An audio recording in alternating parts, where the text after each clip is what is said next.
আমি যে আমার মার কদমে একটা চুমা দিতাম, আমি যে আমার মার কপালে একটা চুমা দিতাম।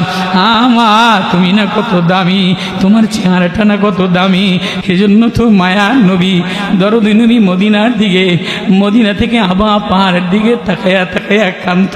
এই আয়াত যেদিন নাজিল হয় সেদিন নবী উপর হইয়া বুট হইয়া পইরা কান্দে কান্দে।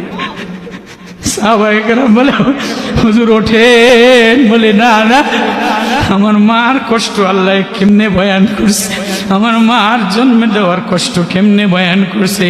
আজকে যদি আমার মা থাকতো, আজকে যদি আমার মা থাকতো, আমি যে আমার মার কদমে একটা চুমা দিতাম, আমি যে আমার মার কপালে একটা চুমা দিতাম। মা তুমি না কত দামি, তোমার চেহারাটা না কত দামি। তোমার চেহারা বাইতুল্লাহর চেয়ে আল্লাহ দামি করে বানাইছে। বাইতুল্লাহ তো একটা পাথর দিয়ে ইব্রাহিম নবী বানাইছে, এটার দিকে তাকাইলে নেকি হয়, এটার মধ্যে ঘুরলে তোয়া পায় নেকি হয়। কিন্তু ও মা, তোর চেহারার দিকে, তোর মায়ার দিকে, তোর চোখের দিকে তাকাইলে কবুল হজের সওয়াব।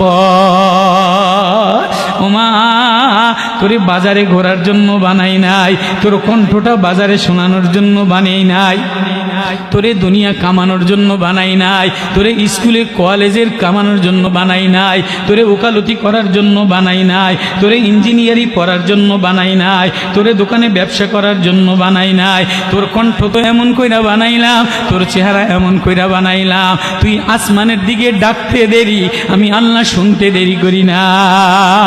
ও মা, তুই বস্তি ঘরের মধ্যেও যদি ডাক দেস, তুই জীর্ণ শীর্ণ ঘরের মধ্যেও যদি ডাক দেস, তুই অসহায় দুর্বল অবস্থায় যদি ডাক দেস, ও মা, তুই দুর্বল হয়ে গেলে কেউ তোর ডাকের দিকে তাকায় না, পুতের বউরা কামরার মধ্যে যায় না, ছেলে গন্ধ দেখিয়া যায় না, মায়া জামাইতে যাইতে চায় না, বলে দুর্বল গন্ধের মধ্যে যাবো কা।